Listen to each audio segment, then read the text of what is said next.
to the Most High God this afternoon as we gathered here in our presence. We ask for your blessings. We invite Holy Presence here this afternoon. We call on our ancestors.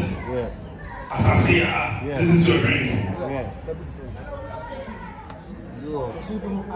Osudum Abna, this is your drink.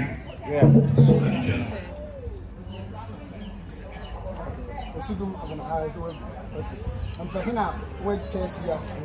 Elders here that this afternoon. Asiokobi, this is your portion. Asio Dare, this is your portion.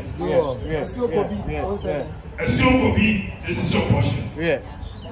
Abena Bosompo, also selling. Abena Bosompo. We are remembering you. We are not leaving you. Akura,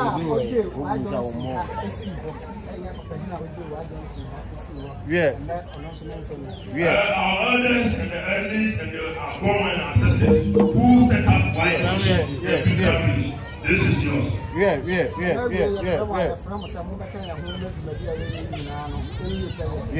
This afternoon we are calling on you. As we call on you, we want you to come and create this occasion for us and bless it. On our lives. Everyone here, we ask for your protection. We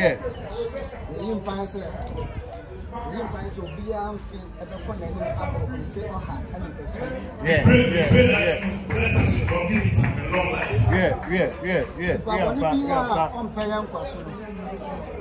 Any evil person, any bad eyes that does not want our progress and our prosperity as Africans, this is on your head.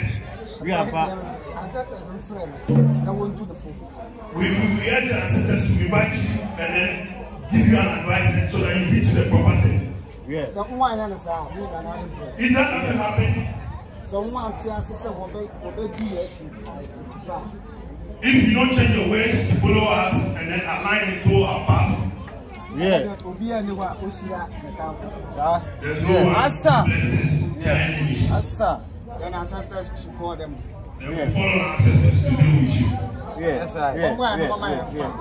We ask for your blessings and long life. Why don't you? Thank you. Bless organizing program. And everyone connected to this program, and everyone sponsored, everyone here present, and they're spending their time with us. That's it.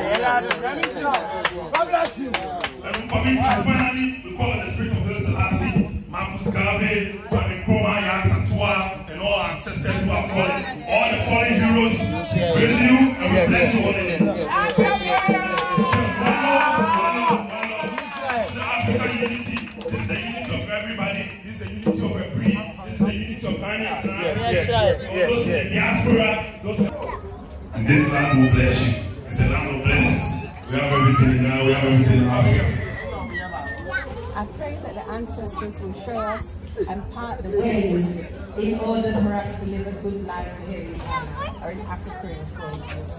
Half the way for us, show us the way.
to unity. It is the path to discord. It is why we suffer so much, because we want to be everything and everyone else but who we truly are.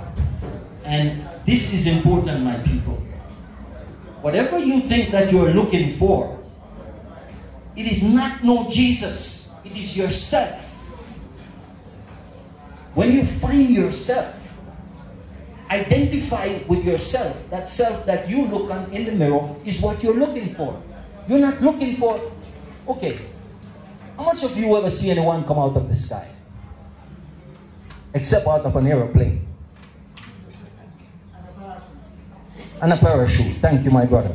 No, the serious thing we're talking about tonight, what I'm saying is, do you have any evidence of these things that people tell you? What I'm telling you, when you go on the inside of yourself and listen to that voice that you're always running from, the real voice that is talking to you, that is where you need to find yourself. That is who you need to listen to. Is your higher self is calling you.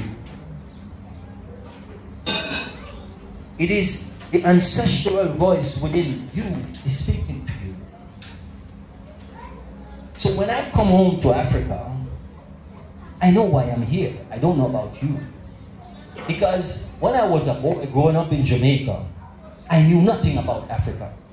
More than they took our people out of the jungle and civilized them. That's all I knew. Okay? When I moved to America, that's when I started studying history. Because the books were there. It was not in Jamaica. The only thing I learned in Jamaica was through Rastafari.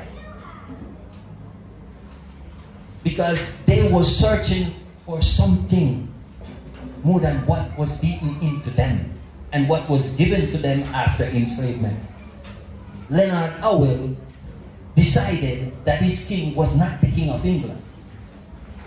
They locked him up 3 times for sedition as a Rastafari, which he didn't have locks anyway. So don't get it twisted, my brothers and sisters. Locks is not Rastafari. Remember that. Locks is a liberty. Your dreadlocks identify you with your ancestors, because our ancestors was wearing dreadlocks a long time ago. So Rastafari is a liberty, a movement, an African movement.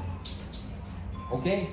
Even you ask many Rastafari today, they can't tell you who Leonard Howell is. They can't tell you why he decided what he decided. They can't tell you that they put this man in prison 3 times for sedition.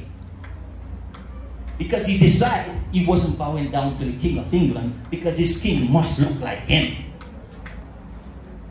Radicalists. How much of us is willing to stand up and speak like that and go to prison for it? How much of us is ready to take a bullet like Malcolm X? How much of us is ready to die like Marcus Garvey? How much of us is ready to stand up like Muhammad Ali? Most people know that he was a great fighter, but he was a great revolutionist. Muhammad Ali never afraid to speak to a white man and tell him who he is. And tell him that he don't want a wife who looked like him. He wants a wife who looked just like his mother. And a white man asked him, okay, but you like complexion. He said, why am I that way? You know the biggest thing that cripples us as a people? Fear. Fear cripple us as a people because we're afraid to speak to our oppressor. When I live in Jamaica, there are certain ghettos in Jamaica that I couldn't go if I didn't know anyone lived there. But what I observe about all of that in Jamaica, when I see a white man come from America, Canada, or England, he can walk through any ghetto in Jamaica and no one will raise a finger at him. No one will even question him. But you, who were born there, who looks like the man who is holding the gun, cannot walk through that ghetto. No, what's wrong with that picture? You see the sickness? We have a disease. And the disease is they gave you some God who looks like them, and you, soon as you see one of them, you identify him as God, our angel, our Jesus. That's what you identify them as. And that cripples you with fear, because you fear if you put that gun on that God, you are going to be punished severely. But anything who look like yourself, you will put that gun on it or her. So we have a serious issue, and we have to get past that issue because it is crippling us as a people. You know something? The Arab, which is they call themselves Muslim, they have a God. What is their God name? Allah. The Chinese, they have a God who look like them. They call him Buddha. The Indian man have a God. What they call him? Krishna. Huh? So, if everyone have some God who look like them, us as a people, as Africans, why is it that we don't have no one who we call God who look like us? But you will worship everyone God, and these people who you worship their God, they take your ancestors, they rape them, they beat them, they've done everything that is wrong to them. Craziness, cut your man's penis off and his balls, they cut them off, castrate them. The Arabs did that. They were the first one who enslaved African people, and yet when you walk into Africa, there is more Muslims more than anything else. And these people who call themselves Christian, who came from Europe, they have slaves, they have churches on every top of every dungeon in Ghana, in Kenya, everywhere. And yet, you worshiping the God who helped them to enslave you, castrate you, murder you, rape you, done everything that is wrong to you. You have a twisted mind. We're easy to forget. We're too easy to forget. We see they shoot down black young men in the street in America like dogs. And yet, we still praise these people. We didn't make guns. Anyone in this room tonight, tell me which African nation made guns. Which African nation made guns? Huh? No, we're not the powder, but which nation in Africa made guns? Who done all these things to us, they put the gun in our hand to slaughter each other. And we do it willingly. We do it willingly. Because it's not the man who you're killing you ate. It is yourself. You don't want to see anything who look like you, so let me kill it before it be dangerous or prove dangerous to me. I'm going to kill anything who look like me. Because I'm the only one, as a black man, maybe I will get into heaven if I do that, because I'm helping these colonizers and these enslavers to do it. So therefore I can get into heaven and this God will show me mercy. But I ask you the question, all the books that you used to see, okay? All the books that you used to see in church and everywhere in school, it's only in the 90s when you start to see the 90s, 2000 when you see they start putting some black people in their books, in their religious books.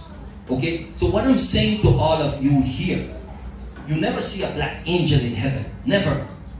So you must be still in the kitchen in heaven cooking the milk and honey to serve to the other people who don't look like you. It's serious. And the black man must be the one who paved the streets of gold for the white man to walk on, and the Chinaman and everyone else. You see, the thing is, my brothers and sisters, because we don't get serious, do you think our ancestors will help us? Do you think the ancestors that you reject, we are the only people on earth that reject our ancestors. We are the only people on earth that reject our ancestors. And what is it? What crime did our ancestors commit against humanity? What crime? But the people who we are worshipping, their ancestors committed atrocities after atrocities upon atrocities. They shed more blood more than the sea. You can swim in blood that they have shed on this planet. But yet we reject our ancestors because those same people tell us to do so. When is it that we're going to wake up and realize where we have come from? I'm telling you, we have a sickness, a disease. And the disease is white supremacy. We are black people in white. Black on the inside, are white on the inside and black on the outside. Because the thing is, our old mentality, our schooling, everything about us is European. It's not African. You didn't learn any history about being an African in school. You didn't learn it in church. So if church is correct, why is that church teach you your history? Tell me, anyone inside this room tonight, did your church teach you black history? So if your church is a good thing, why is it that you don't know anything about yourself? That's why they have one song in there, say, Lord, wash me that I will be whiter than snow. And you sing it all the time and thinking that one day, you know what one of my aunt told me? She says, when they go to heaven, they're not going to be black anymore. And the hair is not going to be kinky anymore. That's how much they hate themselves. The African man is the strongest man on the planet, and yet he's the weakest man today on the planet. We walk out and think we are proud of ourselves. And yet, when you look at us, it's a shame because we don't stand up for our people. We don't even stand up for our children. When is it that we're going to stand up? When is it that we're going to wake up and defend our women and our children, black man? When? We turn to alcohol, we turn to cigarette, we turn to everything else except to turn on the inside and find ourselves and make the difference among our people. And when we see these white people, we think that God has come to the earth. No, you are the God and don't know. Because you feel compassion for everyone and no one feels compassion for you. That is God. The God is looking at itself and don't know. Because the white man, he come to Africa and he tell us that a man look like him, come from the sky and make man. Really? The black woman is God. The black woman is God. I'm telling you that. Don't follow no European ideology. I'm telling you the truth tonight, and you can go research it. It's not man first, my brothers. It's woman first. Cannot be a woman without a man. You know why the world isn't better? Because man is sees in a straight line all the time. I'm a man, I'm telling you. But a woman, she doesn't see in a straight line. That's why she's behind you to make sure you stand strong all the time.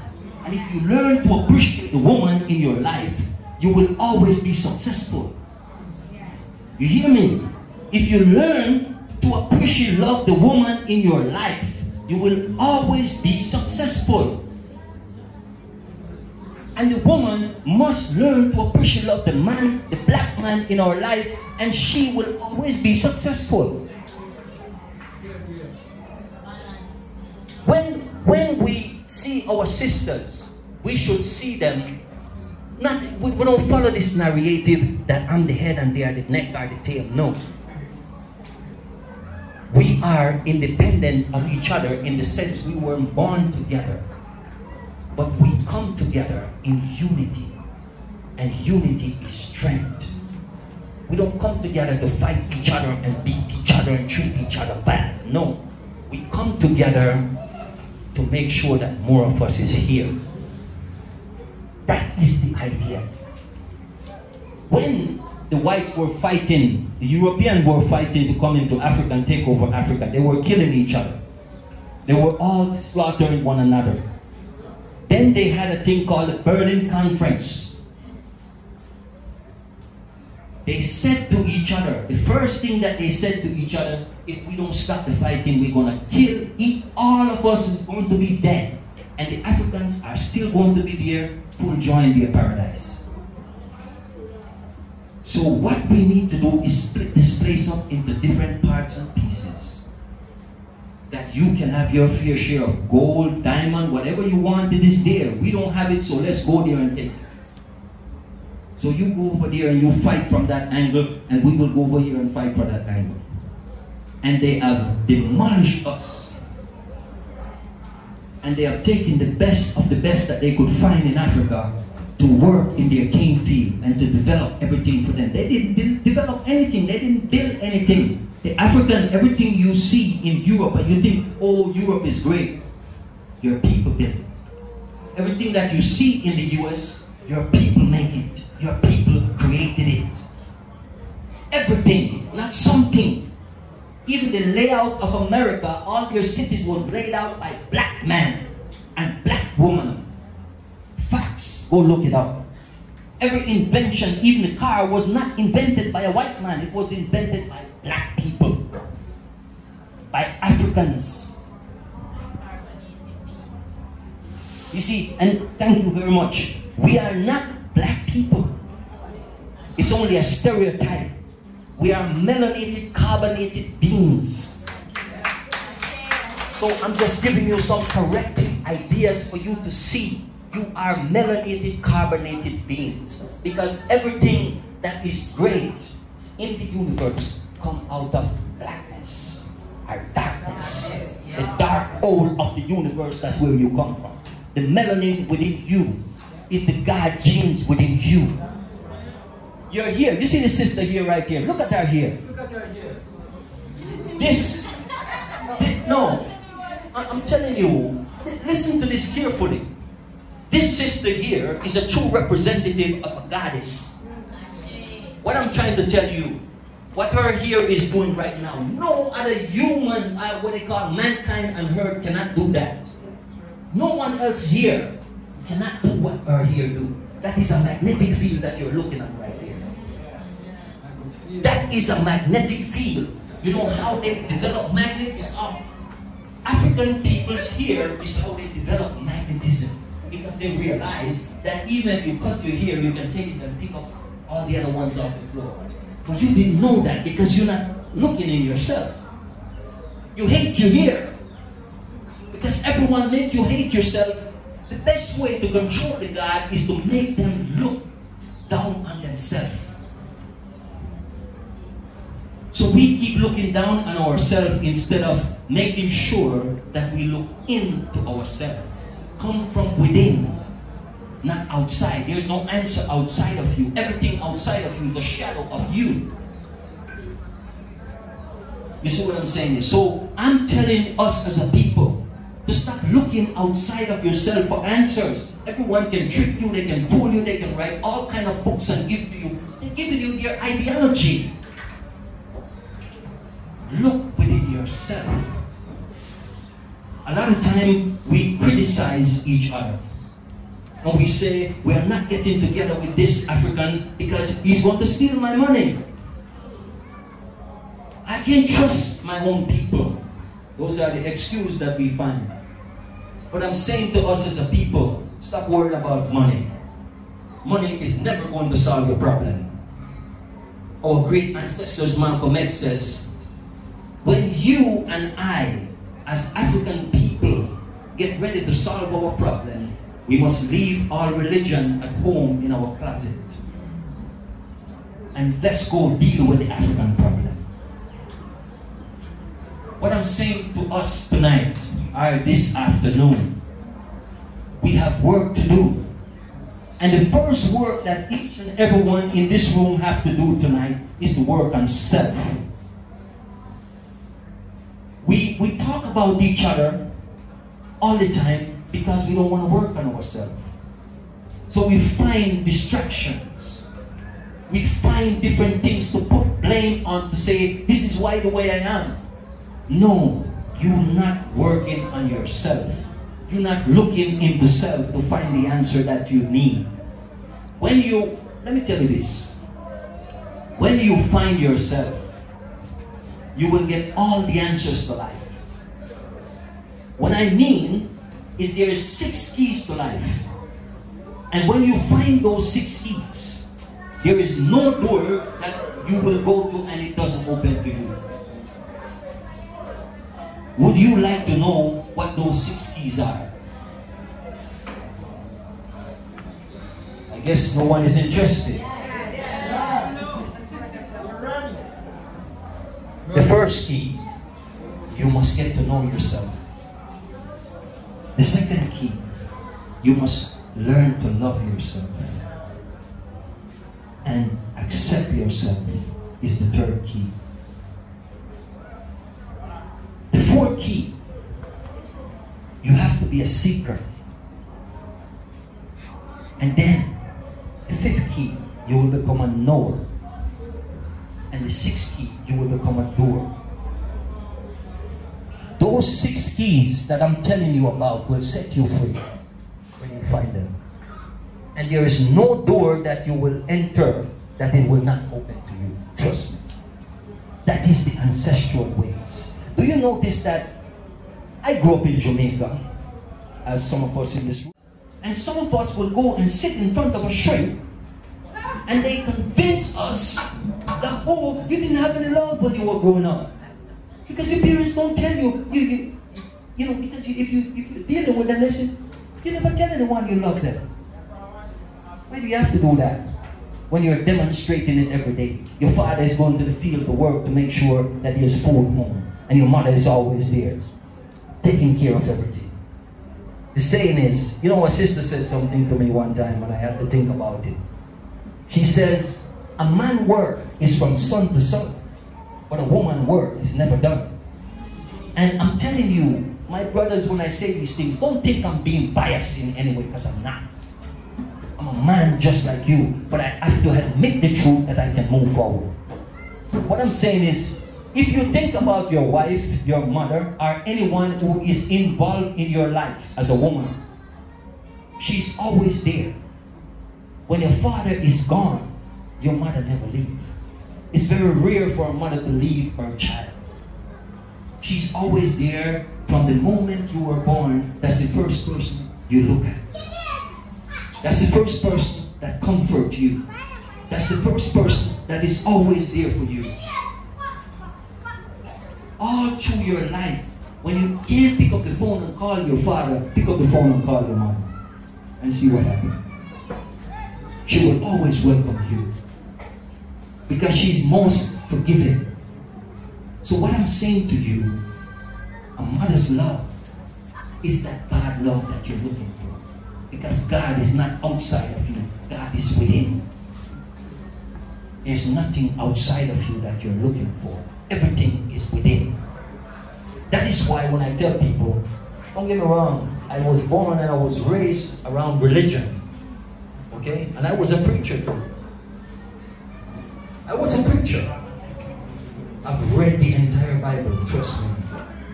And I didn't read it 1 time, not 2 times, not 3 times. At least 5 times. So what I'm saying to you, I know about the book. But even this man was telling them what they say, he never existed. I'm just telling you the truth. Because he doesn't exist outside of the book.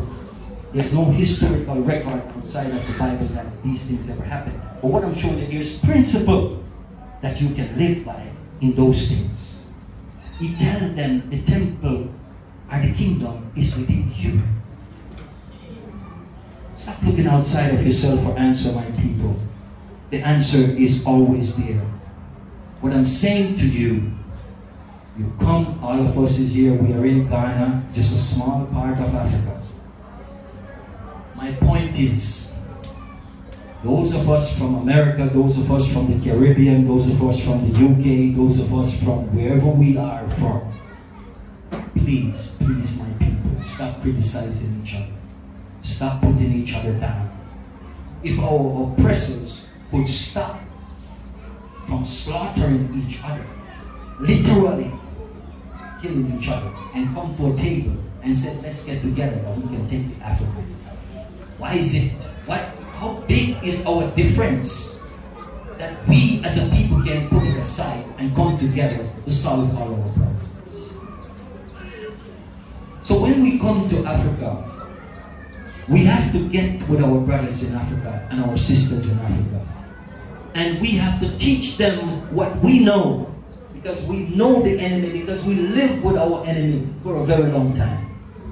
So we have to educate our brothers and sisters here on the continent. That is the job why you are here. Your ancestors didn't have you to sit in America or UK for all your life. You're here because they want you here. You were chosen to be here. So do the work that they sent you to do. And we have to realize the importance of that. Be proud. This is what I'm saying, because you have nothing not to be proud of. Everything that about you.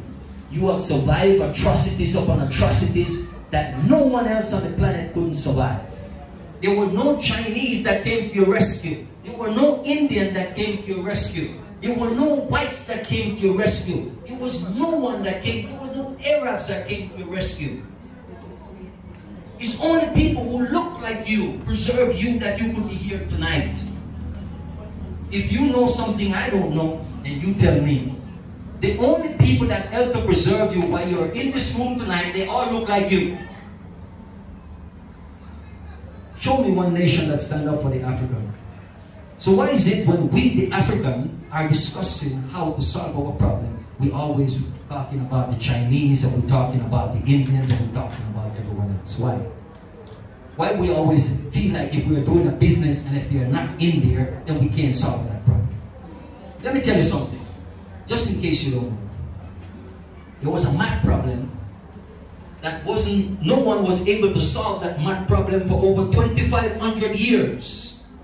And two young sisters, brilliant Africans, genius in their own right, solved that problem that no one, not even Einstein, that you're so proud of as black people, because we always quoting these Europeans, don't realize that they steal the knowledge from Africa and take it and say it's their own, and they come up with this idea.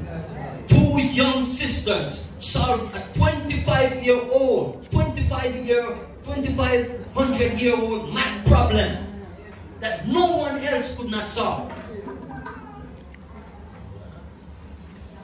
So you want to talk about genius? You talk about these famous European people that paint hard work and do hard work. They themselves had to admit that they stole these ideas from Africans. Plagiarized. Okay? An African man can go into the woods, see a tree, and look at the tree. He don't have no paper in his hand with anything drawn. He don't say, I need something to show me what I need to do. No, he go and look at that tree, and he knows he's going to make some chairs, he's going to make a bed, he's going to make all kind of things out of that tree with no piece of paper in his hand. You tell me that is not a genius. Which other people can do that? I live in America for 35 years, and I work with my enemy, and every time they come out, they have to have a piece of paper and a clipboard. Okay? And if you look at most successful company, whether you in America or UK, a lot of these places, they have a black woman working there, or a black man that is a genius. I'm not asking you, I'm telling you. Okay? So don't take your history from enslavement. You want to know about African and African living, you have to go before enslavement of the African people. Every pyramid that is built on this planet was built by you and your ancestors. Every last one. Whether they are in Mexico, whether they are in Egypt, which is Kemet, any one of those places, and all over Africa there is pyramids. They were built by your ancestors. So who is genius? And people tell you that 6,000 years ago when this all got started. Those are lies. Those are distortions. We've been here for millions of years.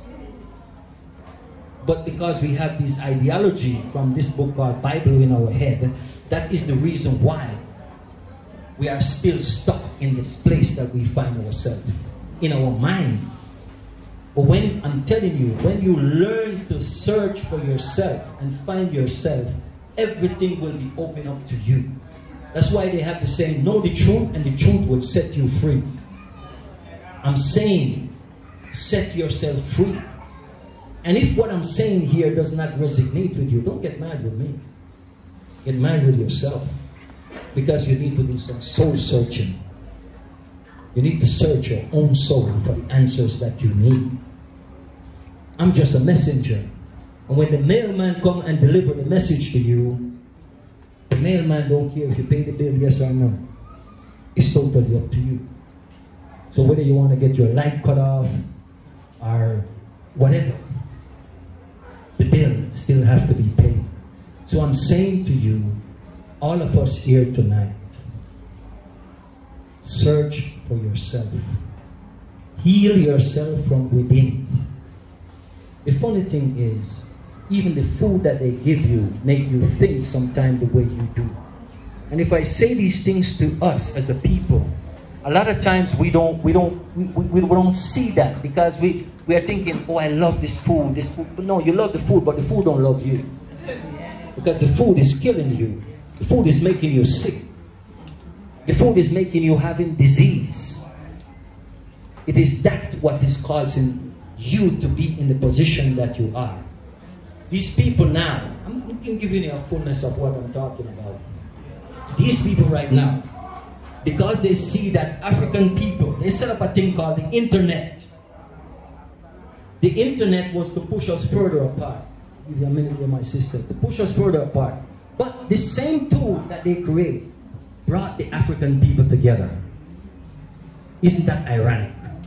That's something that there was, you know, they think we're going to get so caught up in the social media, we're not going to have time to talk to each other.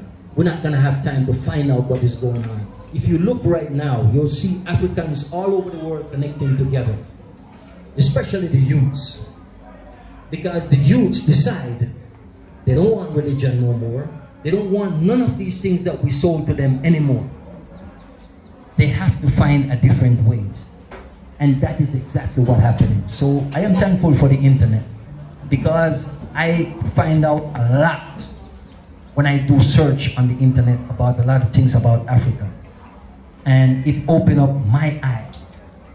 You see what I'm saying? So I'm saying to you, use it for the right purpose. They use the media to deceive us, to trick us, to tell us there's nothing good in Africa and we shouldn't go to Africa because it's only wild animal living there and all of these things. Those are the things that we used to learn. Am I telling the truth or not? But when you come to Africa, you see any giraffe running around Ghana? You see any elephant running around Ghana? It's not that I'm not saying that these things are not here. But the people here, you know, I come to see the people who look like me. When I'm in Ghana, I see brothers and sisters. Sometimes I have to catch myself. Because I swear that someone I know is right in front of me. Because they look exactly like persons you know. Maybe your aunt, it may be your cousin, it may be your uncle, it may be even your father, it may be even your brother. You see people who look exactly like them. And you are shocked and you're thinking like, what's going on here? Where my father, was he here? You see what I'm saying? But no, we are one people. We just been divided. And we have to stop the division. When we come to Ghana, you know, our brothers and sisters here sometimes will say, oh, you know, they are foreigner. They even call you a brony. You see what I'm saying is? But the fact is, my sisters and brothers, don't get mad because they don't know what a brony means. No one taught them that in school, that a brony is a wicked white man. You see what I'm saying? So they don't have no idea about these things. So they call you these things and they themselves don't even realize. You see what I'm saying is? So we have to learn each other. I beg you, learn each other.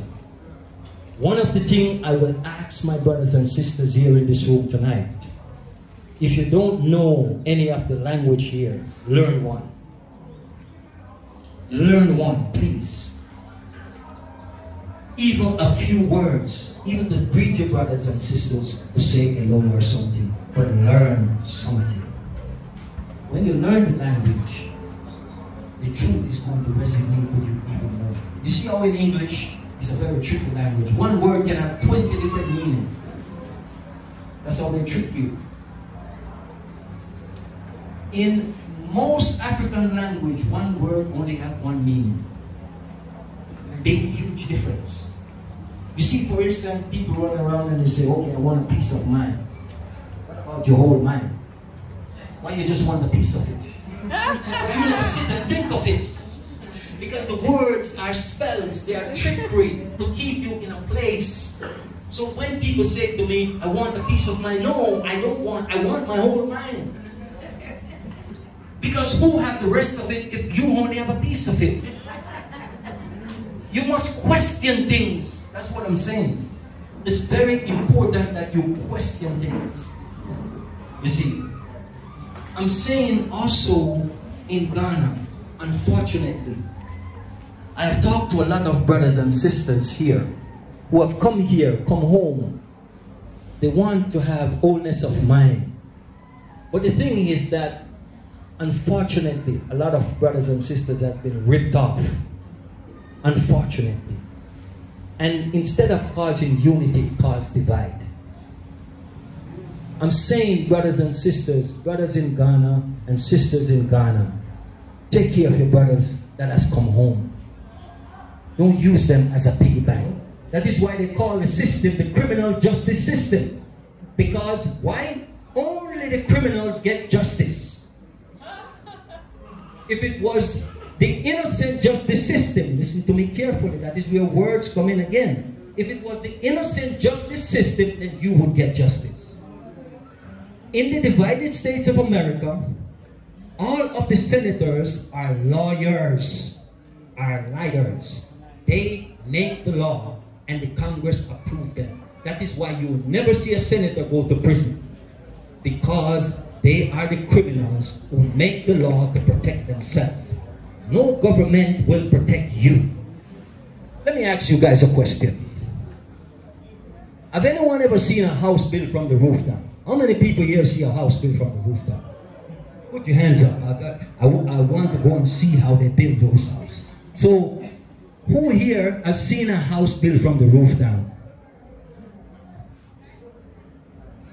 You know,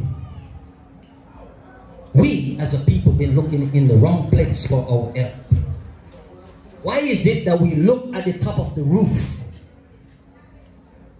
to build a house? The house I'm talking about is you. Whenever there's an issue right here in Ghana or America or the Caribbean, wherever we come from, or the UK, oh, the government is not doing that. Oh, if this actor or this basketball player or this football player, then everything will be fine. The reality is, they will never help you. You're looking to the roof. Build your foundation. Every house is started from a foundation. No house has ever started from the roof down. So you're always looking in the wrong place for help, my people. Build the people up like yourself on the ground. And the house that is there, it will collapse. Because it's weak. There is a war against us on every level. I'm a DJ. When it comes to music, they weaponize music to degrade us as a people. Our food, they put all kinds of chemicals and poisons and different things in food to keep us down. What's in the media is against us. Almost everything in the Western society is against us. And it's particularly against us as melanated people. And we have to realize that. The clothes, you know, right? I was thinking as brother was talking, I'm wearing these shoes here. But these shoes stop you from connecting with the earth, from grounding yourself. The fabrics that we wear stop us from connecting with the cosmos. There is so much around us that is stopping us from being who we truly are. And that's why it's important for us to understand 100% who we are as a people, what our true power is, and how to actualize that. And the one thing that we have to do is to come together. We have to unite. When you see a brother or sister that you can help that brother or sister. You have to be able, like my brother said, to look in the mirror and look at yourself and become the best version of yourself. That is one of the most important things. Finally, you know, we, again, are the root of everything. And we have to go to the foundation. Just like my brother said, we have to find what our foundation is, make sure we come together, build a strong foundation, so that when we get to those other levels, we know that things will not fall apart. And when we look at our history, one of the reasons why many of our ancestors did not make it through is because I don't think they realized really what they were up against. There were so many things. You know, we talk about Marcus Garvey. Marcus Garvey's organization was infiltrated. You know, we talk about Malcolm X. Well, we know what happened to Malcolm X. We know what happened to Martin Luther King. We know what happened to Fred Hampton. The thing is that we are so special and powerful as a people that anything that you can think of will be done to try to stop us because they're afraid of our potential. So just remember that. We are super powerful. We have to know ourselves so that we can move forward and grow and restore order and balance to this world. Give thanks, and give thanks for that. You know,